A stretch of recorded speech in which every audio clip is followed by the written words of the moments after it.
উফ, কি জিনিস রে মারা, ওরে বাবারে জিনিস। হ্যালো, কিছু বলছেন? বলেন। বলছি বাস আসতে আর কতক্ষণ দেরি আছে? বাস আসতে অনেক দেরি আছে, আমার বাইকে চলো, কোথায় যাবে আমি দিয়ে আসছি। No thanks. ম্যাডাম কি বললেন বুঝতে পারলাম না। বললাম থাক, আমার বাইক লাগবে না, আমি বাসেই চলে যেতে পারবো। উফ, কি যন্ত্রণা। কি এখনকার মেয়েগুলা কেটিএম ওয়ালা প্রেমিক খুঁজছে, আর আমার কাছে রয়েছে ইয়ামাহা RX 100 100 সিসির বাইক। চেপি দেখো না আমার এই বাইকে, পিকআপ মারবো তো সাইলেন্সার দিয়ে বট বট বট করে ধুঁ বেরিয়ে যাবে। বললাম না নো থ্যাঙ্কস, আমি বাইকে তেমন করি না। উইলু বাবালো, সকালবেলায় তো বাড়ি থেকে মুড়িকে নাস্তা করে বেরিয়েছো, সিদ্ধ ভাত আর আলু সিদ্ধ খেয়ে। যাওয়ার ইংলিশ উইলু বাবালো, পারবা তোমরা চ্যাংড়া ছেলের মন মাতাইতে? What nonsense?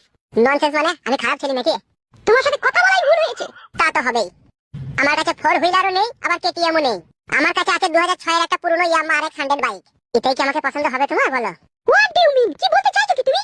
ও আমার পরাণ পাখি, যাস না তুই দিয়ে ফাঁকি। এই 15 মিনিট হলো তোকে ভালোবেসেছি। তুই যদি হোস আমারই ঘরের বধূ, ফুচকা খাওয়াবো, এক রোল খাওয়াবো, চাউমিন দিয়ে পকোড়া খাওয়াবো। ও আমার পরাণ পাখি, যাস না তুই দিয়ে ফাঁকি।